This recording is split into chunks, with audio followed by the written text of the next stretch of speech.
Hello, Twins territory. We are back. Another edition of the Twins Daily Live Off-Season show.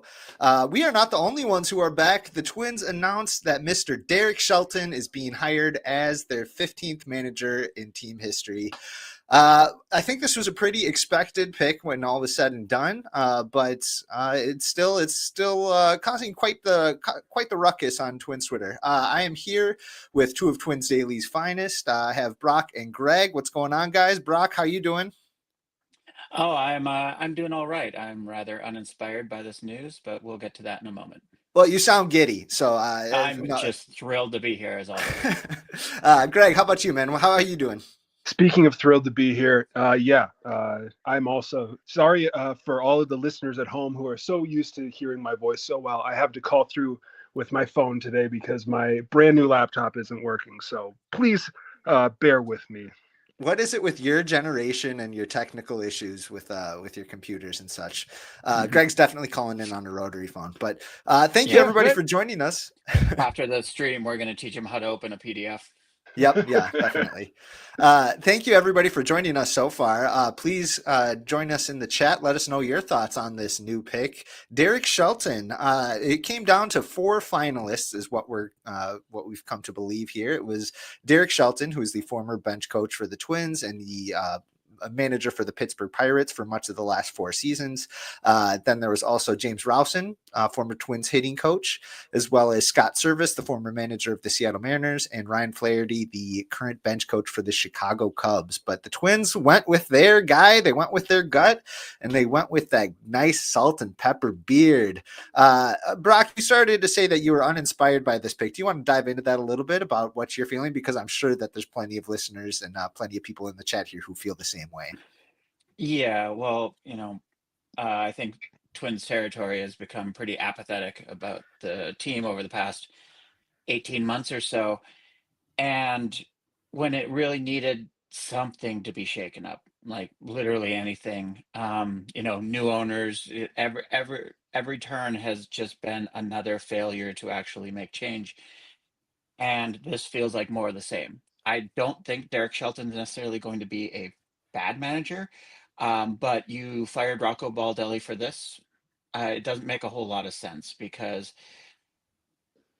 I'm not from the outside. I'm not seeing what the difference between Baldelli and Shelton is. But I didn't hate Baldelli. I don't think any of these problems were Baldelli's fault. Well, maybe a few on the fringes, but this is an organizational problem, and this feels like this organizational problem is still very much in effect because they can't even go hire somebody who hasn't worked for the organization before. Part of me, you know, part of me kind of feels like there's a good chance that the Twins probably didn't want to fire Rocco Baldelli. I think they really liked the X's and O's that he was able to accomplish as a manager. I feel like his dismissal was more about, he, I don't want to say lost the clubhouse, but there were some guys who maybe weren't buying into the team's mission as much as they would have hoped for. Maybe they were looking for somebody who were going to pull the same X's and O's, the same kind of line of thinking that Rocco had. And that's what kind of led me to think that Derek Shelton was the natural choice. Greg, what do you think? Yeah, I mean, I said for quite a while that I thought that Rocco was going to be around as long as Derek Falvey was, just because they kind of seemed, I don't know, want to say like joined at the hip, but it was like it's a partnership, right?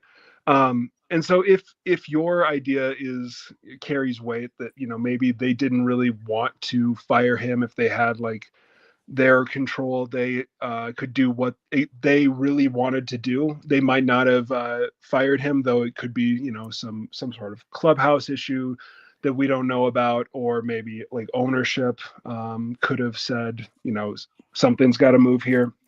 um, so in that regard, it does not really surprise me that Derek Shelton is the guy, because they apparently, by all indications, were kind of on a same philosophical page with Shelton, as probably they were with Rocco Baldelli. But I mean, like, part of the reason that you have some sort of manager turnover is to kind of shake things up and get new voices.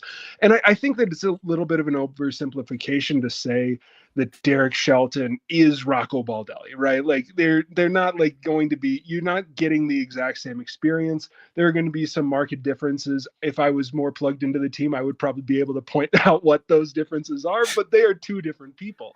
But at the same time, like Brock said, it's uninspiring. It's I wrote a few months back about how like it seems like nothing's really changed within the organization, and this is just kind of another step where like we spent a year saying, okay, you know, new owners are coming in, and technically there was a sale, but it's now still the Polad's team. Technically, we kick Rocco Baldelli out. You know, we have some sort of turnover in the managerial spot, and it's the guy who you had as a bench coach 5 years ago. And it's just not like I totally get Twins fans who are very frustrated by this. I am more just unenthused, I suppose. I think that's fair to say. You know, this kind of Yeah. feels, what we've kind of talked about here is that this feels like the team zigging, and when a lot of people were kind of hope they were going to zag. What do we think a zag would have looked like? What would have been an inspired choice? You know, who would have maybe ruffled some feathers or got a little bit more excitement? Is there anybody that comes to mind right off the bat, whether that's Has anybody four checked on finalists? Doug Minkiewicz? Oh, who's talked to God. Dougie baseball lately? I don't know. You think he's just been waiting by the Please phone for God. this whole time? No. Uh, You know, there could have been a, you know, the sky's the limit with that.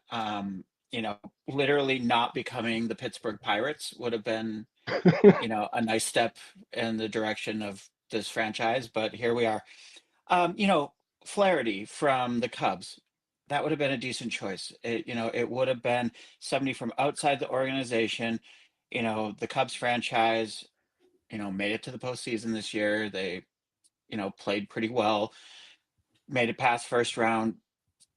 You know, so much of a manager is just, you know, having a peephole from the outside and only seeing a fragment of the picture. But just going outside the organization, going with an ex-player, you know, I don't want to see them hire Albert Pujols, but he was floating around in managerial conversations, going with a recent, you know, ex-player, a Latin player, something that's different than an internal old white candidate. I guess is really what I'm getting at here. Let's see. Tom Froming, friend of the show here, says, I'm curious if even any of the rest of the staff changes Yeah. the way that they're operating. I'm guessing not much. That's going to be interesting to see. I think that'll maybe have even more of effect than the manager hire would.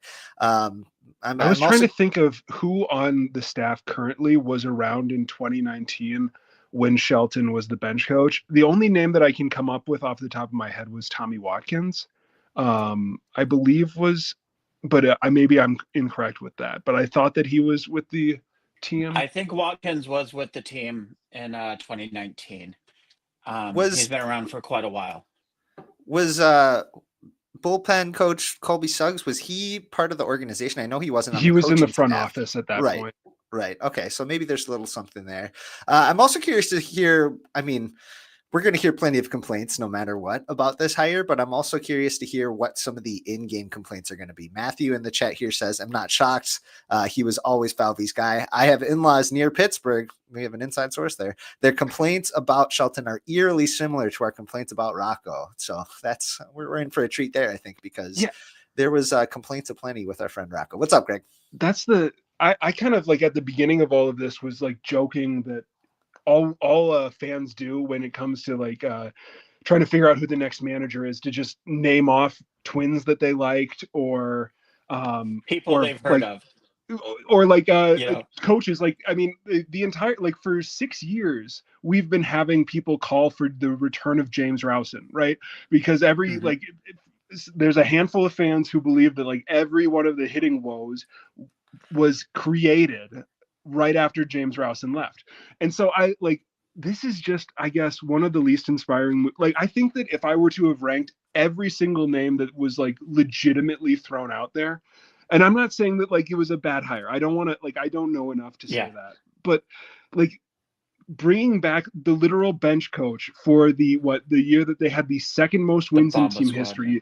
had the home run record, and just going back to that guy is just so uninspiring. And I think, yeah, it does kind of lend you to believe that maybe there aren't like broader changes possibly coming. Like, is he going to be bringing in his own guys? Is there going to be a significant holdover? And like, again, I don't know enough about the inner workings of the team to say like this guy has to go and this guy is doing a good job. But after what we've seen the last couple of years, man, like it would be a lot more comforting to see some sort of turnover. Yeah, You know, go ahead, Brock. talking about bringing back the bench coach from the Bomba squad in 2019, what would have been a much more interesting move for me personally would have been to bring back the home run leader for the 2019 Bomba squad. Nelson Cruz. I mean, I'm not a big fan of like just throwing ex players into the managerial role, but it's different.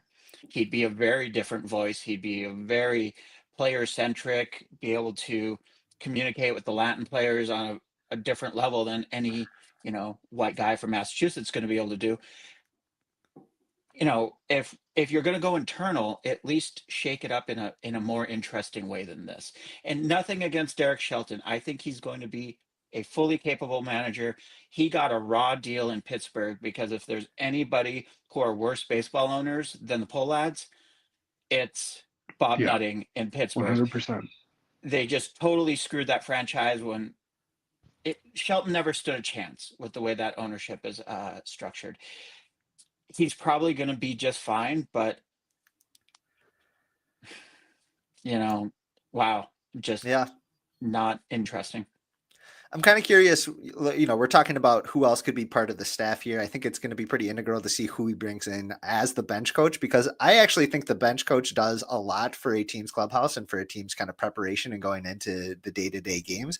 And I think that's something they really, really appreciated with Derek Shelton. So I'm kind of curious to see who the next guy up for the bench coach position is going to be. I'm also curious about if Pete Mackey will stay on as the pitching coach. As Kale says here, I wonder if we could bring back Jeremy Hefner for the pitching coach. He was recently dismissed after being the pitching coach with the New York Mets for, I believe, the last 3 or 4 seasons. Nothing against Pete Mackey, of course, and I think Pete Mackey did a decent job himself. Kind of curious to see if we're going to see more familiar names joining this staff here. Is there anybody that stands out to you guys? I know there's been a couple headlines lately about former either players or special assistants that could be joining the staff. Before we get to, I think you're setting this up for Latroy Hawkins. Before we get to that, can you imagine if like they bring in James Rousing as their bench coach? They're just like completely running it back. They bring Just back run it Jeremy right Hefner back. Just run it right back. to reprise his role as the bullpen. He was the bullpen coach for the Twins or something like that. At that point, maybe they'll call up Tanner Swanson, the catching coordinator that the Yankees poached after 2019. Bring him back. Maybe get Ryan Jeffers back to a good defensive catcher. I don't know. Give him the first base coach job or something like that. I don't know. I also think, I know you're saying this kind of in jest too, of course, Greg, but I think that there's a lot of people that have this thinking that these hires, these decisions will be like instant boosters for what they were experts at. You know what I mean? Like James Rousing means the offense will suddenly be, 15% better. And this pitching coach, and I think it's just interesting how people think that it's just an instant boost based on what they know this as in the context of like where we know them before. Yeah, because with that said, David Popkins did in Toronto. Did he all of a sudden figure out how to coach hitters, or how much of an impact do these people really have, especially the manager, who is mostly a paper pusher at this point. He's dealing with just personalities and running a clubhouse. He's not doing any development. He's not. That's just not what a baseball manager is anymore. Right, right. And, I do think that there is something to be said for the personal connections that somebody in the clubhouse makes, whether that's the manager, whether that's a pitching coach, whoever it is, the coaching staff. It's up to them to be able to relay a message to the players and for the players to be receptive of it. I don't think that the messaging that Rocco had or that Derek Shelton had, even in Pittsburgh or anywhere like that, not that I have inside knowledge of that, I think it's a matter of the players being able to absorb that because, like you said, David Popkins, like his philosophy, his hitting philosophy didn't change when he went to the the Toronto Blue Jays. I think it's just, they needed a new voice, so to speak, and they're hoping that something was going to click with the players. I'm kind of curious to see if maybe Derek Shelton can be better at that, or at least, what they're hoping for is a new voice, even if it's the same message. I wonder if there's something to be said for that. I think there is. Yeah. I Okay. think there's just, the same message can just come from a different person, and just you're maybe going to get a temporary boost from that, but nothing significant changes. Like, nothing has been addressed about this team about why nobody's performing at the major league level. And I True. don't think that's necessarily really that much of a major league coaching problem.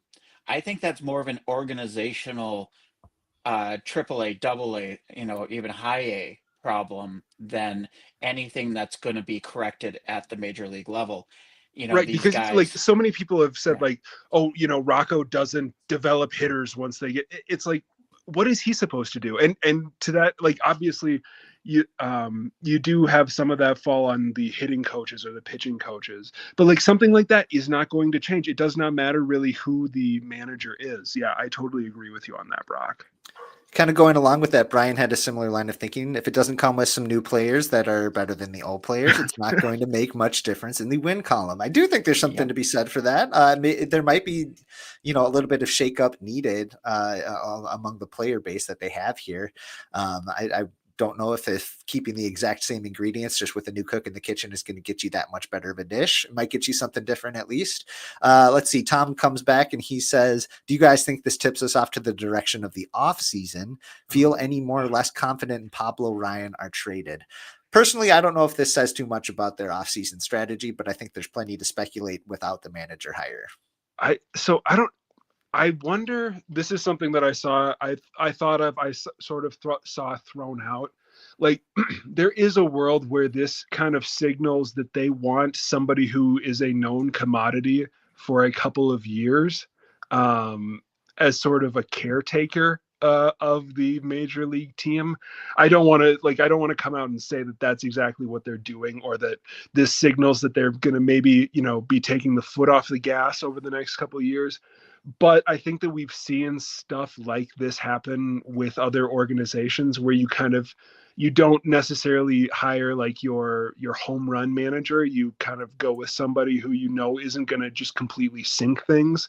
And then when the time comes to maybe take another step, you move on to somebody else. I don't know how much I buy into that, but I have seen that kind of get thrown around as a rationale for this. It's an interesting idea that he's just kind of a bridge candidate, but also, what's up with Derek Shelton? Is his kink taking like just cursed jobs? Listen, man, there's only Like, 30 of them. I understand, but man, couldn't he even no, the Rockies would be somehow worse. But somebody who's just merely bad, not like one of the like most dire straits franchises in baseball. So with that, let's say Derek Shelton was a candidate for some of these other openings. Which other job would be more exciting? I know a lot of people are going to say that any of them. The Twins are, there's going to be a lot of instant negative. Padres instantly stands out for sure. Yeah. I think they got the most, near-term success kind of on the horizon if you're just looking at them on paper, as well as just some of the resources. Things could really turn ugly for them in a season or two. It's not sure what the owners are going to be doing long-term financially. But the Padres in the here and now, definitely way more interesting. Let's see Giants. who. Yeah, the Giants are really interesting because I just don't their know job's where off the Posey's table gonna now, right? take that. Oh, that's No, right. oh, They sorry. I hired thought you meant like the Tennessee guy. overall. Sorry. Yeah. No, I get what you're saying. Yeah, like if he's choosing between jobs that are still available. I got you. Because let's see, the Washington Nationals are still looking, the Colorado Rockies. The Washington Nationals have Rocco Baldelli on their list. I Baldelli. don't know if you guys saw that. Okay. Andy here says the trend is ex-catchers get AJ out of the booth. Oh, nothing like a good nostalgia hire. I know that our friend, comrade Cody Schoenman loves a good nostalgia hire. Yeah. AJ You is know, like that name that everybody is convinced that if you just put him on the staff, he will walk up to the front office and punch them in the head for Yes. doing yeah. things that the fan doesn't like. Yeah. Either that or I he'll get in. actually AJ is an interesting idea because I think he's more analytically friendly than he might seem from the outside. And, obviously he's an ex-player, played for God, he played forever. He played till he was like 39. Um, I don't know. It's an interesting conversation to have, and it's not to me, it's not a pure nostalgia hire because he he was a catcher, and I think like Andy said here, I think ex-catchers are great candidates for managers because they're kind of player managers in a lot of ways. How about this? Of the four finalists between Shelton, Rowson, Service, and Flaherty, which of the other guys would you have rather seen? Like I know Brock, you kind of said Flaherty would have inspired the most for you. Greg, do any of those other names stand out for you? Can I be real? I had Shelton ranked 404 out of those names. Okay. Okay. Yeah, I think I You might can have too. search the tweets. I did say that. Yeah. Okay. How about who was your Flaherty number or one on the Rowson? list? I think that it was a tie between Rowson and Service. Okay. Okay. Just because like it, if there was going to be like a prodigal son return, I think that I would have liked Rowson. And again, I really probably don't know enough to like truly speculate on any of these things. I don't want to get out ahead of myself on that. Yeah. But it just seemed, I don't know, vibes wise, I kind of liked it. I think I had him 1B behind Service just because I feel good about him as a manager. We've seen the tape. He was a solid manager. You're not going to be. I don't think that you're signing up for a disaster there. And then Flaherty, I had at 3, and just because I don't know enough about him, I know probably the least about Flaherty of those 4. But yeah, like I said, it's from the beginning, like of all of the relevant names, the realistic names that got thrown out, I kind of have had him last, and maybe I'll eat my words on that. But again, I don't know crap about any of this. Can I I say think I would have had Shelton fourth. Shelton What fourth? about you, Okay. Lou? I think there would have been. I think if they would have hired Service, I maybe would have had a little more optimism and some near term success just because I've seen the way that he managed the clubhouse with the Mariners. And even when he was fired, they were a couple games under 500 and they were underwhelming based on their expectations, but they were by no means a total disaster. If I'm getting that right, I want to say he was. I feel like when he managed the Mariners, they went to the playoffs one year. They just missed 2 or 3 of those seasons. He's got that kind of veteranness to him. He's been there. He's done that. He's had some success. Like you said before, Greg, I think maybe this is kind of a placeholder position. We'll see how long of a contract they give Shelton here, but if we're just talking about the next couple of years, I would have had the most confidence and maybe turning things into somewhat competitiveness. I probably would have gone with Service, but the other 3, yeah, I think they all have their perks too. Rowson would have been fun as for a first time manager. Flaherty kind of gave me Rocco Baldelli back in 2018 vibes. Kind of recent player who had recently retired. So, I think it's interesting. I think a lot of people were rooting for franchise icon Torrey Hunter. He's one of my favorite players of all time. I don't Yeah. see the real benefit of them hiring him, and No. I think I would have been really excited to watch it. I don't know if I would have had a lot of optimism in what he brings to the table. I guess I just don't know. I wasn't in the room when he was interviewing with them, but the fact that he's kind of come out and said that he wants to be a manager more so than he wants to be a coach anywhere else says a little bit more about his intentions than what he brings to the table, I guess, besides just great vibes, which, hey, those are needed too, 100%. I think it would have been really beneficial because he has a great relationship with Byron Buxton and a really good relationship with Royce Lewis, and those are going to be 2 key players in the upcoming season. You got to think. Yeah, and I think that we talked about that the show that we recorded right after Baldelli got fired. We talked about Torrey Hunter. and or I don't know if we mentioned him by name, but we definitely discussed kind of the guys who want to be managers but have never gone through a season like in the dugout Right. or have no interest in doing anything lower than managing. Like that just kind of makes me a little bit queasy and uneasy as a Same. starting point. But also like I genuinely like I already said that I don't really know much about the four candidates as far as their ability to manage. At this, like beyond that, I know very little to nothing about like what Right. Tori could do other than bring good vibes. And I think that as the game evolves and there is more micromanaging from front offices, the value of having a good kind of clubhouse leader, kind of vibes guy, good guy at connecting with players becomes, I think, more and more important. But at the I same think time, it's like, far and away the yeah, most important thing of a manager today is vibes and clubhouse, because everything else is, whether you like it or not, largely run off a spreadsheet. Get over it, people. Um, I mean, yeah, like, it yeah, just is. And that's going to be any manager hired by basically any baseball team at this point. Yeah, no, it's like I said, would have been a lot of fun. Same with Nick Punto. I would have hated seeing Luke Keeschel diving headfirst into first base and I shattering know. every bone in Oh his my God. hands. But And Corey love Hunter could seeing. have punched Justin Morneau. Hey, there we go. Yeah. Somebody's got to do it. Repeat that. Yeah. somebody's got to. Somebody's got to do The it. It's about time. Yeah. Yeah. You know, those Canadians, they're constantly getting out of hand. Exactly. Brock, I do think that there's something to that, though, that it's vital that a manager can kind of maintain good vibes in the clubhouse. But you know what comes with good vibes is winning. That's the thing that's going Yeah. to improve the clubhouse the most. And I think that a lot of those big question marks that the Twins have about or that Twins fans have about this club winning in 2026 and beyond are questions that go above the manager. So I think that there's still a Yes. lot of question marks that are going to need to be addressed. This was maybe just some a little bit, writing the name at the top of the scorecard a little bit more than anything else. I don't know. This, like I said, I think this was pretty expected for the most part. I think that this was the front office going with what they were comfortable with, and I think that's pretty understandable given the, maybe people speculate whether Derek Falvey is on the hot seat, after the last couple of seasons. And if a couple more go this way, maybe he would be on the hot seat. But for right now, I think he's going to go with people who think like him philosophically. And Jarek Shelton was probably the guy that did that the most out of this interview process. But Yeah, I think that understandable and recommended are probably two different things in this case. Like I again, I don't know that this was the ultimate, like the best choice.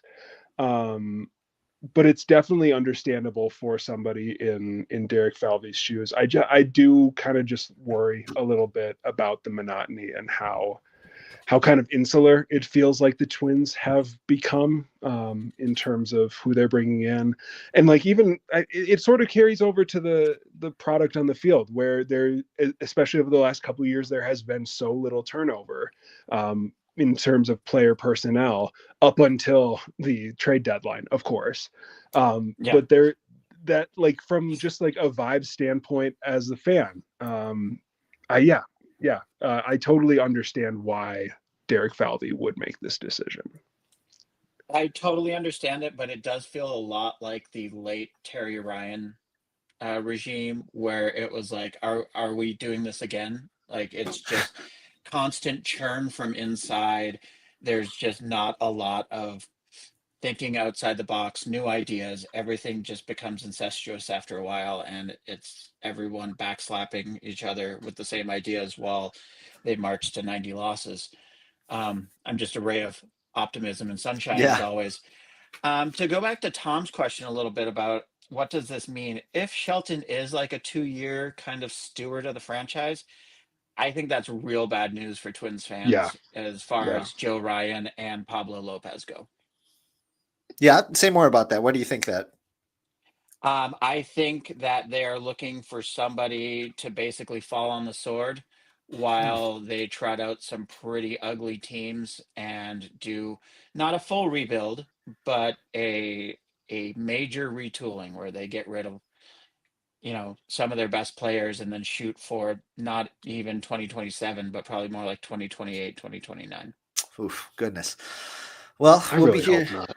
Yeah, I I really hope Yeah. not. do we want to touch on Latroy Hawkins, the Dan Hayes article? Yeah, let's touch on that real quick. Yeah, sure, why As we're not? talking about potential changes to the coaching staff. Yeah, Greg, do you just want to give those who maybe didn't read the article just a little? I did not read little the bit? article. Okay. Okay. I Full saw the disclosure. headline. I've been a busy day today. Got it. Well, Latroy Hawkins made some comments to Dan Hayes saying that he would be interested in possibly being a full-time coach at the major league level.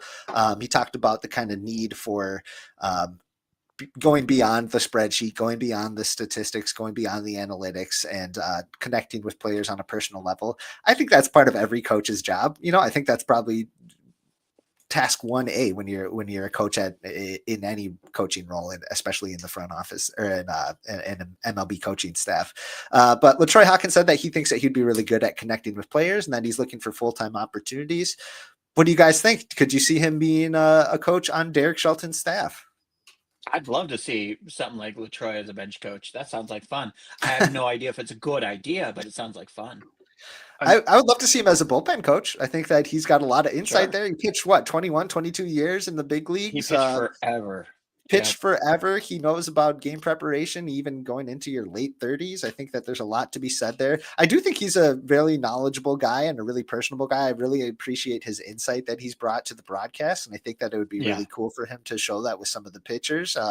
So maybe in the bullpen capacity, I'm not sure who. I mean, what do I know? But I feel it would be far-fetched to think that he would be a just pitching coach straight up right off the bat. No, that seems like a reach for sure. Yeah. Yeah. I mean, by all accounts, he is great with people, great with relationship building. He's worked in both scouting and player development, like as a special instructor and a special advisor within the organization. He's kind of had his kind of fingers in a lot of things behind the scenes for quite a while. In case everybody just thinks of Latroy Hawkins as like the occasional color commentator, he's actually incredibly active in the organization. Yeah. And I think that I would definitely be interested in having him on the staff. Yeah, probably not as a lead pitching coach or anything, but as some sort of instructor, as an assistant pitching coach. I don't know. I think that would be a really interesting ad. And as far as like retreads or reassigning somebody who's already in the organization, or just naming random twins off the top of your head that I like to joke about. Actually, I think that this would be a solid move all around on that regard. Yeah, having him as like an assistant pitching coach is an interesting thing. It'd be kind of like, I'd view it kind of like what the Brewers did with Ricky Weeks. They brought him in behind Pat Murphy as the bench coach, just essentially to learn the ropes, which, Latroy, for as much as he's been doing inside the organization, he's probably not fully up to speed on biometrics and some of the stuff that a pitching coach really kind of needs to know about. But yeah, have him follow around the head pitching coach for a couple of years and kind of maybe train him into that role. By all accounts, he is a fantastic person. We've had him at the Meltdown. He was absolutely wonderful. I'd love to see him have more of a role with the Twins. I think we need more Twins Daily Winter Meltdown guests to be in this coaching staff. I think you need Pat Royce waving him around third base as the third base coach. Who else we need? What's Scott Erickson up to? Yeah, Scott Erickson. Let's get him Louis back. Ireland up to nowadays? Oh yeah. Speaking of, we have a game to go watch. The World Series here, Game 5. We got to go watch it. It's starting it's starting momentarily here. So I don't know. Any last thoughts, guys, before we sign off and bid adieu? I wish I had something funny to say, but I can't think of anything. I hope this works out. It's just not instilling hope in me on yet again an organizational level down. I'm not seeing anything from this organization that tells me they have identified some of the problems that have become quite apparent over the past couple of years and are working to resolve them. But at the same time, with all Go ahead, cases Greg. like this, I'm totally willing to watch it happen, even if like my gut reaction is like, oh, this isn't the name that I wanted to hear. I have nothing against Derek Shelton. I'm not like No. rooting against him. I'm not rooting against anybody in the organization or anything like that. And I'm happy to be wrong in my very lukewarm, that's not what I hoped for take. But yeah, in terms of confidence, I need to see something. It's that time, I guess.